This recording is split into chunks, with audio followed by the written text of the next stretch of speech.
How's it going, everybody? Brian Albers and Dave Meltzer here, Wrestling Observer Radio. It is December 4, 2016, figure4online.com/wrestlingobserver.com. We have a lot of news to get into here today, the UFC TUF finale and more.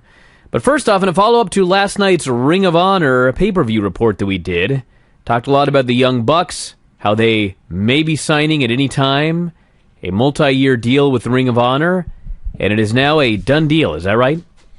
Yep, they signed last night, I guess. Well, there you go. They signed on Adam Cole's back, so it was either last night or, well, it could have been this morning. I heard this afternoon, early afternoon, so that was probably pretty soon after they signed, so maybe they signed this morning. But, yeah, 2-year deal with Ring of Honor, the same deal that they were under before, just a lot more money and for this year, and also it also increases in 2018. It's a pretty good deal. I mean, it's a pretty great deal, all things considered. They're not going to have the road expenses of WWE. Not going to have the schedule of WWE, although it's not an easy schedule.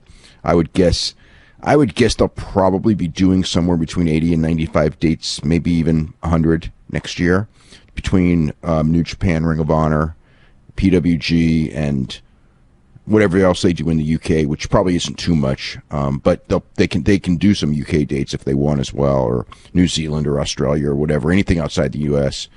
So, but I mean, the key is that they were probably, or not even probably, they are Ring of Honor's hottest act, and they are staying. So, if they had gone, I think it would have hurt Ring of Honor if they had gone, and Ring of Honor obviously knew that, and there were several different offers out there for them. So, but that was easily the best one with the Ring of Honor New Japan offer. So that's the story. A couple of other pro wrestling notes here. Real quick. So also on a lot of people have asked about, and I was curious as well. So the deal with the Hardys and everything like that in TNA is the Hardys had the ability to do, I mean, the match is not going to be on pay-per-view as far as I know. It's going to be a house show match in Lakeland, Florida on April the 1st, which is the night before WrestleMania, which is going head-to-head with the NXT show that WWE is going to be putting on a takeover show. So they need something big. So, because they're also farther away from Orlando. The Hardys have something in their contract where, they can do house shows if they want. They're in control of their own house show business. So they had the ability to do that. Now, TNA could have blocked the thing from airing on the pay-per-view last night. And in fact, as I think we mentioned last night, they didn't give their approval until the last minute. There's nothing in the sense of people are thinking that, like, the Briscoes or the Young Bucks are going to be doing TNA or they're going to be on Final Deletion. And there's nothing to that as of right now. Something could come up. I think that it's not out of the realm of possibility if Ring of Honor okays it that it could happen, but it's not a deal. There's no deal between Ring of Honor and TNA past the point that TNA didn't block the Matt Hardy thing from airing on the show last night, which they could have done. But there's nothing. Well, this begs an interesting question then. Yes. So the hottest thing, arguably, to the live crowd in the Ring of Honor pay-per-view last night was a video that is going to lead to a match you can only see if you go to a house show in Lakeland, Florida. Yep. Huh. And not till April. And they can't show any clips of this on television? Nope. Huh. Well, got a big pop last night. Yeah. Well, those guess guys that's all I can say about that. They want to do it. Well, they need something big for that show. They do, but this was an angle shot on pay-per-view, and everybody was very, very excited about it. And virtually nobody watching it is going to be able to see it. Yeah, maybe. They may be able to put it, I don't know. I mean, it's probably going to be on their on-demand thing. You could probably see it on videotape. Probably on iPay-per-view. Well, to segue, it would be like TNA doesn't ban its talent from iPay-per-views or appearing on DVDs anymore. They used to, but they don't anymore. I see. So, well, if they can sell the DVD, that's at least something. Or the digital download. Yeah. Otherwise, this would be like if on Raw they shot an angle for a Brock Lesnar-Rusev match that you could only see if you went to Mexico City and had 25 seconds in your life to see it. Yeah, yeah, but that's been done a million times. I mean, I remember when not as much WWF, but WCW. I mean, they used to do that all the time. They would shoot angles on television to build for on TBS to build for house shows in Charlotte or Greensboro or Baltimore or whatever. Well, sure, but I mean, you're also, it would be similar to shooting a localized promo or whatever, or shooting an angle on television that's going to lead to a loop of house show matches where you're in 10 different cities and you can see this match. Yeah, but they would do it for a specific city. When Dusty was booking, that's what he would do, is every weekend he would have one house show or one angle that he would focus on for a house show, and it would only be in that city. It could be whatever city they were looking at doing the biggest gate in that week. He would shoot an angle for that specific house show. I mean, that's just how they did it in those days. So it's not, it's not unheard of or anything. They don't do it now, but it's what else? If they're going to be promoting, what else are they? I guess they've got a March pay-per-view, which will be, let's see, now the March pay-per-view will be Kyle O'Reilly defending against the winner of the tournament that starts tomorrow, which will be that 8-man tournament for people who were around for a decade. So I don't know who that would be, but that looks like that's going to be the main event. And I think that they're going to be having the New Japan guys in again, because I think that's between tours. I'm not positive of that. So that would be the next pay-per-view that they've got. March 10th, I think, whatever that Friday is. Well, as noted, they did do a Rusev versus Brock Lesnar match in Mexico tonight, and the Brock Lesnar Revenge Tour has started. He destroyed Rusev as quickly as Rusev had destroyed Enzo Amore the last couple of weeks on Raw. Nakamura in 25 seconds. Yep. So it is a revenge tour, but he flew all the way to Mexico for 25 seconds. Well, they've got people convinced, like MMA, that there's not a problem of doing quick matches now. People are fine with it. They don't complain. They don't complain when there's a quick main event in MMA either, or boxing. So that's the deal. And so there were no complaints in Mexico for this quick finish? I have no idea if there were or there weren't. I just know that that's the mentality right now. And the mentality is that the Brock Lesnar match is supposed to be pseudo-real, even though it's not. So you can do finishes, and you can do quick finishes. You can do, dominating performances. It's not the style of work that the other matches are. It's supposed to be different. I mean, that's the whole deal right now. So I don't even know why I'm bother asking this question, but Lesnar's their biggest star, and he seems to get the most attention for his matches and angles, as we've seen of late. Because they make sure that they're booked in a way that's going to get a lot of attention. They want a lot of talk on his stuff. But every other single person has to do the old stuff that doesn't get attention. Yeah, well, that's true. They could do more with other guys in that realm, but that's not unusual either, in the sense that you would have you would book. Listen, I like having a special guy. That's awesome. It's just funny that what they're doing for their most over guy, they don't do for anybody else. Everybody else is doing the old stuff that. But it's always been like is just hokey. They always protected the top guy, and look at like the top guy. John Cena was never a 50-50 guy, but everybody else was a 50-50 guy when John Cena was the top guy. I mean, John Cena might lose, but he never lost, fairly. Or if he did, he would always beat the guy the next time out. Even when he shouldn't have. Yeah. So Nakamura won the title. He sure did. Yep, in Osaka. They didn't sell out, which surprised me a lot. I mean, they were, 500 probably shy of a sellout in Osaka. I heard the match was okay, maybe even good, but not. I heard the match was not in the same level as their last two matches on TakeOver, and that was interesting because it was to Japan. The whole thing's going to air on the network on Wednesday. I don't know if the whole match is going to air. I think they announced the whole match is airing. Really? In full. Okay. Well, I heard it was. I heard the match was okay, but it wasn't. The match that I heard was great was Ciampa and Gargano against Tozawa and Tajiri. I heard that match was great, and the rest of the stuff was so-so. Nia Jackson Asuka was so-so. Tommy didn't end up wrestling. He just did an interview, so he's not cleared yet. Tamina Snuka's cleared. She's going to start. She's ready to start anytime soon now. Cool. Yeah. What else do they have? Bobby Roode, Ty Dillinger, and Elias Sampson, which I heard that was pretty good. Which Ty Dillinger won. Ty Dillinger won that one. Yeah. He beat Elias Sampson, not Bobby Roode. Of course. That is interesting, though. I realize it's a house show and the babyface goes over, but Bobby Roode's challenging for the NXT title next month. But it's a house show and the babyface goes over. So, yeah. So, and there were people doing the 10 stuff there as well.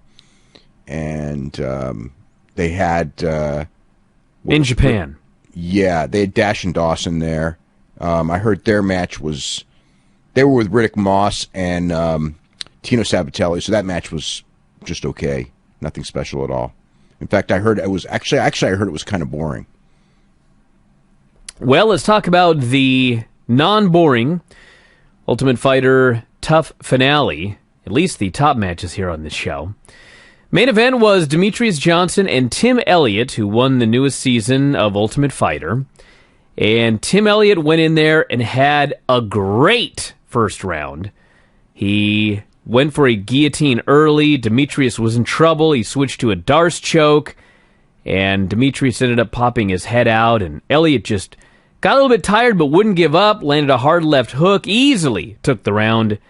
And the story of the fight from that point forward was Demetrius Johnson is the champion, and it's very obvious as to why, because he's a fantastic fighter. Everything that went wrong in the first round for him, he adjusted for, and he went out there, and he schooled this guy for 4 additional rounds. And even though it's another 5-round decision, which actually does not happen as frequently as it seems like it does with Demetrius Johnson, this dude was trying so hard to finish Tim Elliott. And Tim Elliott, even though he lost the last 4 rounds, some of them very one-sided, he did a hell of a job defending everything. I think he made a name for himself on this show. I mean, Demetrius Johnson came out of it as the obvious best pound-for-pound fighter in the world, I would say. Well, it depends on what you consider pound-for-pound. I mean, it's kind of... Because it's like... Some people would say pound-for-pound is guys that can go up in a weight class and dominate, and I don't know that he could do that. I don't know if he's awfully small. I don't know if like people are thinking like, could he go up to bantamweight? And I think a lot of those bantamweights. I mean, I don't know if I think he'd beat a lot of bantamweights, but I don't know if he beat the top bantamweights because he's awfully small. But I mean, I always thought pound for pound meant if everybody weighed exactly the same. Yeah, perhaps. I don't know. I mean, I think pound for pound stupid anyway, because the thing is that the small guys inherently are going to be better conditioned, and they're going to be quicker, and generally they're going to be more skilled because the smaller you are, that's the game. It's more of a skill game, and the bigger you are, it's more of a power game. So yeah, but you know what? Let me tell you something. All these small guys, and there were a lot of small guys on this show. Is there anyone who is in the same universe as Demetrius Johnson in terms of conditioning? This guy went at 1,000 miles an hour for every second of this fight. So did Joseph Benavidez. Went for 3 rounds. Yeah, but he didn't get tired at all. This guy went 5 and didn't get tired at all. He didn't get tired. You're right. He didn't get tired. But Joseph Benavidez and Henry Cejudo had a great fight, and they had a fabulous fight. Yeah, it was back and forth and everything. I thought Joseph Benavidez was, he got rocked in the first round. He got knocked down in the first round. But I thought overall he looked tremendous. And he was fighting a lot tougher guy than Tim Elliott. I mean, because Cejudo is just such a great athlete. You know what? Yeah. I thought Henry Cejudo won that fight. Did you? I mean, okay. So I thought the first round was obviously a 9-9 because he got docked a point. Yeah, the first round, Cejudo won the first round, but it was a 9-9. Joe won the third round, and the second round was close. I would not argue a draw it would be hard for me to give the fight to Cejudo because of the docked round. But yeah, I had it 29-27 for Joseph Benavidez. Somebody had it 30-26. Yeah, one of the judges had 30-26. That would mean that that Joseph won the first round, and he did not win the first round. I mean, it was that score, like, but the first round was competitive and somewhat close, except there really was that knockdown, so I really couldn't give that round to Benavidez. So I do think 30-26. I think 30-26 was a bad score. You know, that was and a lot of people did. I was shocked, actually, because I mean, the one, you know, I thought that Cejudo clearly won round one. So you know, and then with the penalty point and everything. And the penalty point, I'm glad it didn't figure into the outcome, because if that fight, if Cejudo would have won the fight on the judges' scorecards, and it would have ended up as a draw because of that penalty point, that would have been sad. But you know, it was a second. Don't kick the guy in the balls twice. Yeah, I mean, in immediate succession. It wasn't even two different rounds. It was like he kicked him in the balls. The guy's got time to recover, and he kicked him immediately again. Yeah, he was warned. He was warned. But it's still, usually on something like that, it would have to be more flagrant before you're going to dock a point. So it didn't matter. I mean, the result was the same result whether they did it or not. So that's fine. But if it had made a difference between like a win and a draw, that wouldn't have been so good. So main event scores were 49-46 across the board. Actually, 149-45. Yes, they would have given Johnson a 10-8, which I think that was the third round. But even in the third round where he really, really dominated him, there was still a point where Tim Elliott kind of made a comeback in that round. Yeah, he didn't hurt him bad or come close to finishing him, but he was on top most of that round. I mean, you could, I wouldn't have done it. I had 49-46. And I had a clear 49-46, like in the sense that there was not a round that I had any even question in my mind who won any round, because Tim Elliott clearly won the first round. But from there, you know, it was like he had his moments, but at no way did he come close to winning any of those other rounds. And it was a really exciting fight. It was actually I would say the whole card was exciting, but there were a lot of good fights on the card. And it was very, you know, people were very into Tim Elliott. He made himself, I don't want to say into a star, but he made himself into somebody because, you know, he did better than expected. And, you know, he tried. He was working for it, and he just wasn't as good and wasn't as well conditioned. I was so happy that Ultimate Fighter had a winner that it seems like there's at least some real hope for.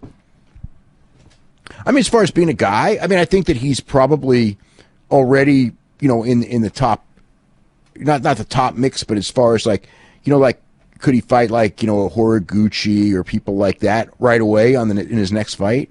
Yeah, he could. He could fight one of the, you know, like, I mean, you could even put him against Cejudo in his next fight, and it'd be okay. We then had a weird fight, Jorge Masvidal and Jake Ellenberger. Here is what I think happened. So Masvidal's giving him this beating, and Ellenberger survives, and they end up scrambling, and Ellenberger gets his toe caught in the cage. So Herb Dean calls a timeout, and this is why I think they gave the ruling that they did. I think that when he got his toe caught, he's busy trying to get his toe out of the cage, and he's not defending himself. And but he wasn't out of it. No, but Herb Dean called a timeout, and he went out and he specifically asked if this was a malfunction. So I think the thing was, if they had determined that it was an equipment malfunction in the form of the octagon, it would have been a no contest. Or they could have continued the fight. Sure. But when it was ruled that this is not a malfunction and he just got his toe caught, then by messing with his toe and not defending himself, Herb Dean had to stop the fight. No. It was when he stopped the fight, because of what happened, he had no justification for stopping the fight when it happened without it. Then it should have been a no contest. The other guy was given the TKO. No, he couldn't rule it a no contest based on that. But how can you give the other guy That doesn't make any sense. He couldn't rule it. He stopped the fight because he stopped the fight to protect the guy, because the guy was trying to get his toe out of the thing. But by doing so, because Masvidal did nothing illegal, that there's the only ruling he could give was that if there was something illegal that caused it, like a low blow, yeah, then it would be a no contest. Or he could have had the match continue, but he couldn't, because you can't call a timeout in the match when it's going on like that. It doesn't exist. I mean, if it was to check a cut, yes, but not to get a guy out of that position. So it was a weird, nothing like this has ever really happened. So they don't really have a rule for it, and it may be something to where maybe we should have a rule for it, because it shouldn't, in a sense, you could It's just weird the way you described it, because the referee called a timeout. So but by doing so, yeah, he stopped the fight. He had to stop the fight because he couldn't continue. And Masvidal would be able to protest, hey, I had him down and you called a timeout. And there's no timeouts in fighting unless it's to check a cut. And there wasn't, or I something know, like but that. It just feels like if the referee waves it off and then all of a sudden changes his mind, it's too late because he made a ruling. You can't change. You can't wave it off and then. But what he did was he made one ruling and then basically changed his mind. It went from a timeout to fight over. No, there is no timeout. I mean, he called timeout, but he couldn't. He doesn't have the right to do that. As soon as he called timeout, I mean, the minute he did that, I was going like, the fight's over. It has to be over, because there was no illegal blow in there. And the other thing is that if he's stopping it because and Ellenberger was injured, I mean, like he would have fought, but his foot was, his toe was all messed up. So I don't know if it was broken or anything like that, but I mean, he was going to walk on it and he'd have fought on it, but he'd have been injured fighting on it anyway. Okay, so let me ask a question now. Yes. This actually ties into lucha, believe it or not. So if two guys are in a fight and one guy claims an eye poke, lucha doesn't really correlate. No, it will. You'll see when I explain this. Okay. If two guys are having a fight and one guy claims an eye poke or a low blow, let's say he claims a low blow and the referee calls a timeout, and he looks up on the big screen and he finds that this dude's faking it. He didn't get kicked in the balls. He got kicked in the thigh. So the other guy didn't do anything illegal, and he called a timeout for a non-illegal move. I mean, then what? No, that's different, because he called the timeout because he believed it was an illegal blow. If the replay shows that it was wrong, then it's a referee error. This one, the referee did not make an error. He stopped the fight because he thought that the guy was injured. And, if a guy is injured and the referee stops the fight for an injury that's not from an illegal move, then the fight's over. I know, but the only reason I'm asking about this is because Herb Dean specifically kept saying, is it a malfunction? Which sounds like, is this an issue with the cage? Yeah, if it was a malfunction, he could say, because he could say that it was, at that point, if it was a malfunction, he could either restart the match or he could call it a no contest.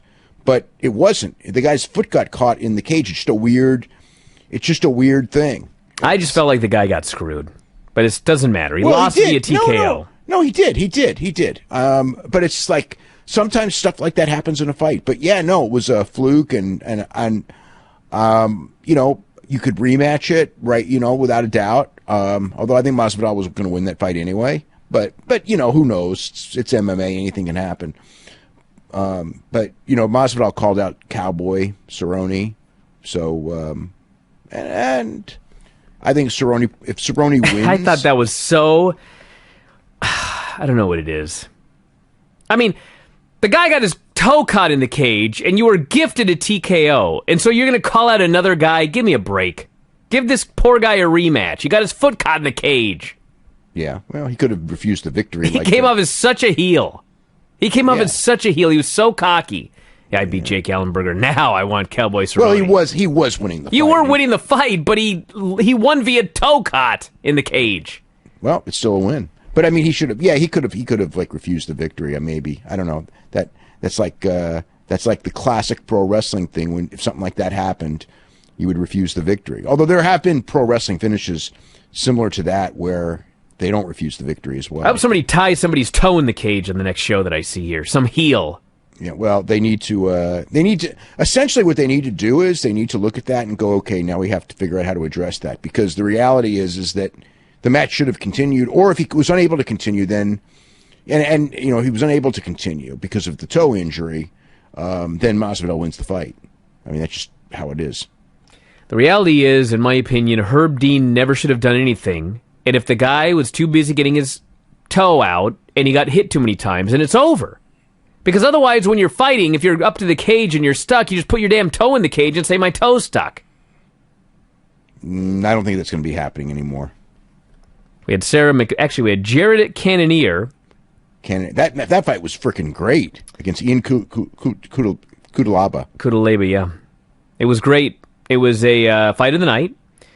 The story of this fight was Kudalaba was a wrestler. He was a Greco-Roman wrestler for over a decade and scored several takedowns but couldn't do a thing with it. And Cannonier was doing a great job getting up and was just rocking this guy standing. He's a big, strong dude. He never got tired. They were both rocking each other, but Kudalaba did get tired in the second and third round. That's right. And so Jared got the decision. He won the bonus. The fight could have gone either way, I think. The first round was Kudalaba, and the second round was close, and the third round was Cannonier, I think. It was a great fight, especially at the end where the guy just stood there and just told the guy to punch him. Now, what a psych job that was. Don't do that. Well, you just can't do that. Every time you do that, you get punched. And then the other guy gets points from the judges, unless they're idiots. But he won the round. I know. He won. The thing is I saw 30-26 earlier too. That's a great psych out technique, because the reality is, if you're standing there and just let the guy hit you, you see the punch coming, and that's it can knock you out, but it usually doesn't. And boxers have done that all the time. I mean, the whole gimmick is, it's like a gimmick, because you get knocked out by the punch that you're not braced for. When you sit there and you know the guy's going to throw, you brace for it. You'll be okay. But I suppose if it's a super puncher, you won't be okay, and it'd be a dumb tactic. But he knew the guy was tired, and he knew he didn't have the power. And, it's not like they're in a flurry and you don't see the punch coming and you're throwing and you're off balance or anything. So, and you're not bracing for it, then, that's a different story. So it was just it's a tactic that's used in fights, but it's still very entertaining. And they both took a lot of shots, and neither went down, or I should say went down, but neither was finished. It was a hell of a fight. On this show, I actually thought that the best fight was the Cejudo fight, though. I just really liked that fight. It was so fast-paced, but this fight was great. I like that fight better than this fight. The Cejudo fight. Yeah. Yeah, me too. Me too. I'd have given the Cejudo I thought Cejudo looked great. I thought he looked so good in that fight. They both did. Benavidez fought a great fight. Benavidez always looks good. But Cejudo looked like he'd improved dramatically. And I feel that if he improves at the rate that he improved between this and his last fight, this guy's going to be really good. Yeah, I would agree. I think that it was probably the best he's looked, but just against a guy. Benavidez was just too quick for him. I mean, that was the thing, and more skilled, but really just too damn quick. A lot smaller though. I mean, Benavidez is so small, but I guess he's going to be facing Demetrius, and who knows? I mean, it's like, boy, that'll be a battle of quickness. The first time they fought twice, I think. The first time, God, Demetrius just couldn't beat him. I mean, not beat Demetrius. I mean, Benavidez couldn't beat him. And the second time, Benavidez had improved greatly by the second fight, but he got caught and knocked out immediately. But that was one of those things where stuff happens in a fight. I mean, it's not like Demetrius Johnson is knocking people out in the first round all the time, or that Joseph Benavidez has a bad chin and can't take a punch. It just, that's what happened in that fight. And then he's won, I think it's 6 in a row since that fight. So it's his time for a title fight. We had Sarah McMahon and Alexis Davis. This was Davis's first fight back in over a year. She had a baby boy. Came in here, McMahon took her down in the first round, but Davis actually did a great job on the bottom. She went for this. Did you think that Davis won the first round? I did. So did I. I did. She was on her back the whole first round, but she's throwing elbows and going for Yeah, stuff. she had a technique where she locked her in a triangle, but she didn't come close to getting the choke. But because she had her locked up, she elbowed the hell out of her from the bottom. Yeah, I thought she won the round from the bottom, and she basically messed up her face. She did.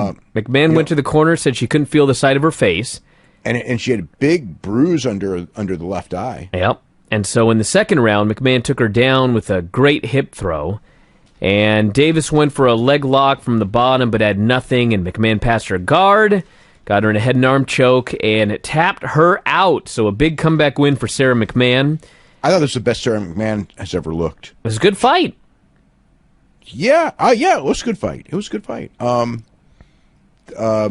So she'll probably get a tough fight because Sarah McMahon's like 36. She's really strong, but I hadn't been that impressed by her. I mean, like with Miesha Tate. I mean, she looked good. Her striking looked good with Miesha Tate, but a lot of people's striking looks good against Miesha Tate. But she just gassed, and Miesha Tate beat her up in the second and third round. And here, she finished it. But it's not that like Alexis Davis is a great fighter. But as far as finishing her by submission, that's a feather in her cap. That's a big one because the thought was that on the ground, Sarah McMahon could take her down and keep top position, but she was in danger of being submitted by Davis, and in fact, she submitted Davis. So it was real good for her. And the opener on the main card, Brandon Moreno and Ryan Benoit. A split decision for Moreno, 28-29, 29-28, and 29-28. I have no idea how Benoit could win. I thought that Benoit lost all 3 rounds. I could see maybe giving him the second round because he did get a knockdown. I had him in the second because of the knockdown. But that's all he got. Like, that was it. Yeah, but there's no way he got a second round. Yeah. I mean, I thought that Moreno. Let me see if I said even close. No, I thought that Moreno solidly won 1 and 3. Moreno is such a great promo.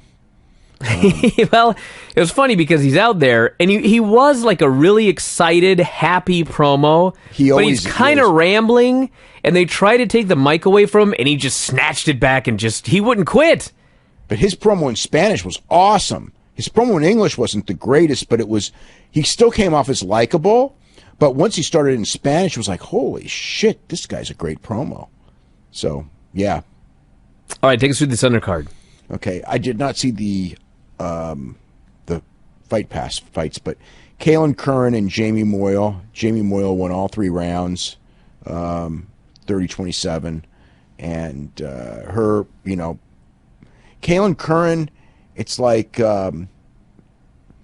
she seems like she's a good athlete, but she just got beat, a little bit in every round. Then they had the other Dong-Yeon Kim, not the famous one, but the non-famous one against Brendan O'Reilly, and Dong-Yeon Kim won rounds 1 and 2. Fight was not that great. The Curran and Jamie Moyle fight was okay.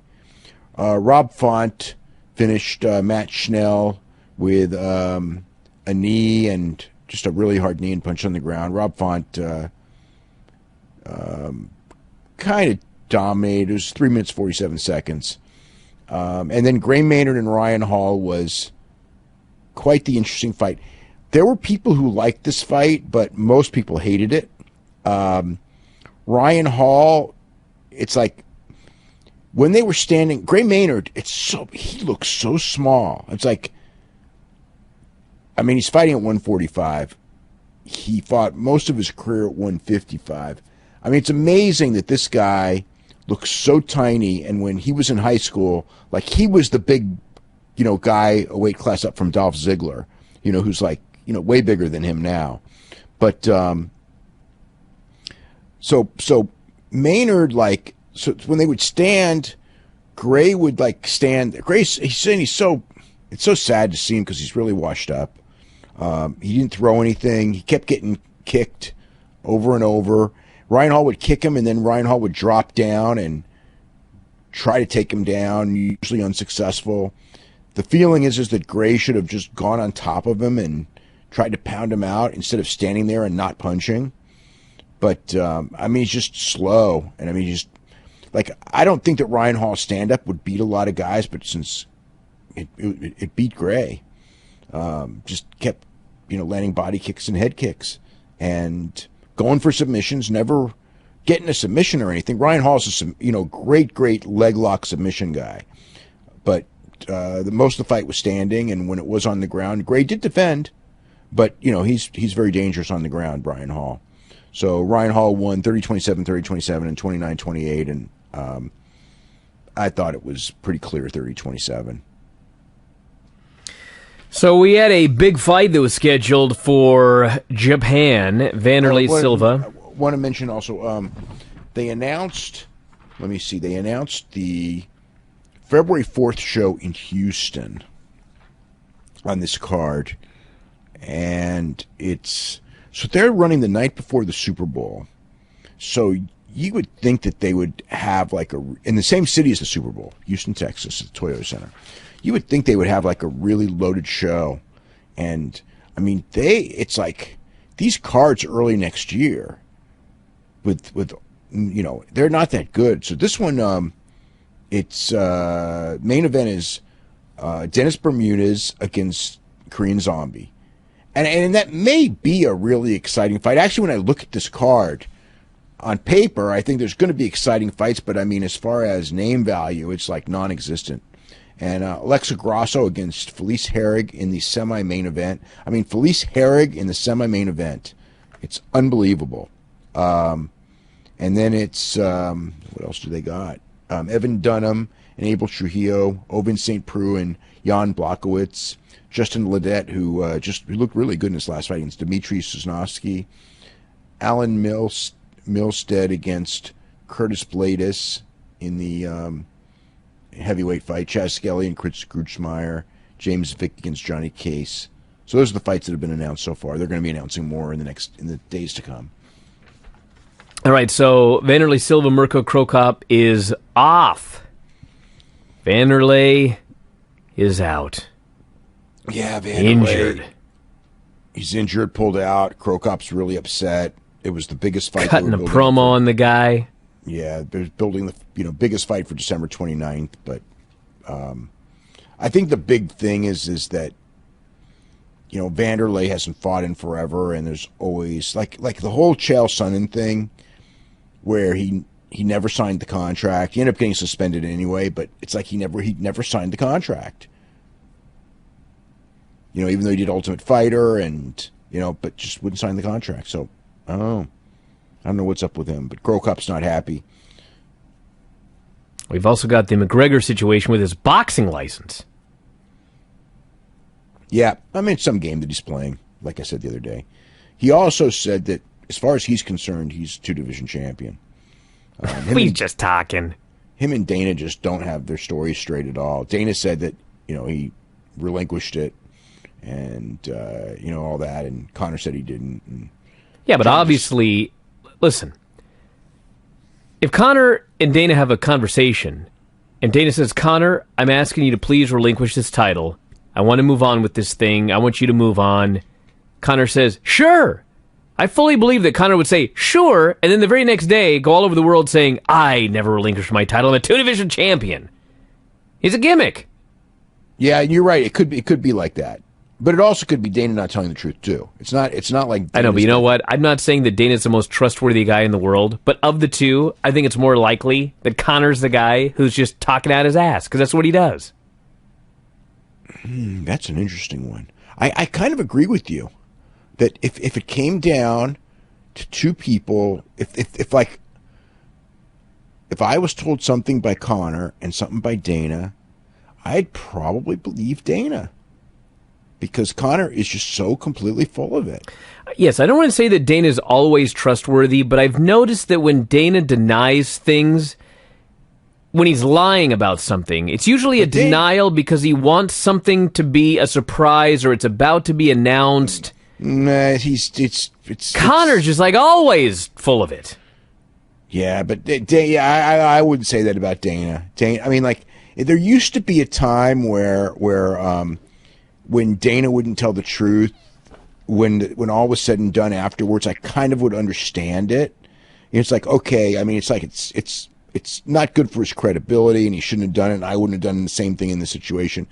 But he's a promoter, and, you know, he was in a bad position, and that's kind of what you do. But you know what? As time went on, I really can't say that. It's just, you know, it's not always like protecting a surprise or things like that. I mean, sometimes it's just different. So, but Conor, yeah, I mean, Conor's just always looking for attention. But I mean, look, hey, I can't argue with it in the sense that Conor made himself into a superstar. You know, I mean, look at all the fighters that are out there. And he's, you know, and there are fighters as good as he is, but they don't draw what he does. This is some of the mailbag questions here. We'll do more Sunday and Monday since we have 4 straight shows. We should talk about the card tomorrow too. So, and like all the gimmicks and everything. AJ and Dean Ambrose, TLC, probably is going to be really good because, you know, AJ's just the best. You know, and I just see in a match like that, he's going to really be motivated to show, and Ambrose is good. So that'll probably be strong. I guess AJ will probably win. I don't know. Tag team. I don't think Orton and Wyatt against Slater and Rhino is going to be particularly great, but if I'm booking it, I'm not even booking it as a competitive match. I'm booking it as Orton and Wyatt running them over. They get a little bit of hope spots here and there, but not a back and forth near fall. I think they just need to run them over and just essentially, you know, move past Slater and Rhino, and, you know, I don't know if it's Jordan and Gable, but somebody just do a tag team program. And Becky Lynch and Alexa Bliss, where, I mean, the odds are favoring Alexa Bliss to win the championship. So they're in a tables match, which, you know, a tables match is a good way for a heel to win on a fluke because you don't have to pin the person. You just have to put them through a table, and there'll be a ref bump probably and things like that. What else is there? Chairs with Kalisto and who's the guy he's having the chairs? Your main man, Baron Corbin. Baron Corbin, yeah. Baron Corbin's probably winning that one. And Miz and Ziggler in a ladder match. Miz and Ziggler in a ladder match might be a hell of a match.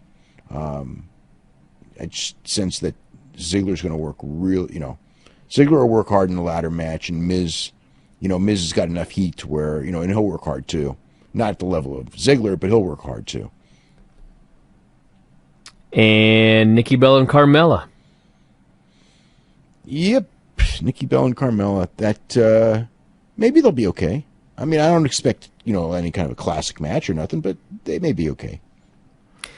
All right. This person here has a question about 2K. He says, how is it that 2K is better at advertising WWE than WWE is? Seeing the logo across the cage at this UFC event got me thinking. Seems that 2K... I was thinking the same thing. I was watching the show going like, they're doing such a great job with this video game. And not that WWE doesn't, but I think they're doing a better... I think when they did that video package at the beginning of the show, where they used Lesnar and Goldberg, kind of to promote, DJ and Tim Elliott, I thought that was like so cool, to do that. And I mean, WWE doesn't even do that. I guess they did a little bit in the promotion of Lesnar and Goldberg. What was the basis of the promotion of Lesnar and Goldberg? Seems to me that 2K has done more at bringing in casual fans with the inclusion of Ultimate Warrior, Sting, and Goldberg in each of their games over the last 3 years than WWE has done. Well, that's because they're working with guys that WWE didn't want to work with until they got over. Yeah, and then they did. Because they don't have preconceived notions about these individuals. Well, they do. They think, hey, these guys were really famous years ago, and we're trying to bring those lapsed fans into the game, and so that's who they pick. So it'd be interesting if they pick Kurt or not this year. That's because that would be the name I would suggest. The time is right for that. But and will Vince be stubborn because when Kurt's name gets a big pop?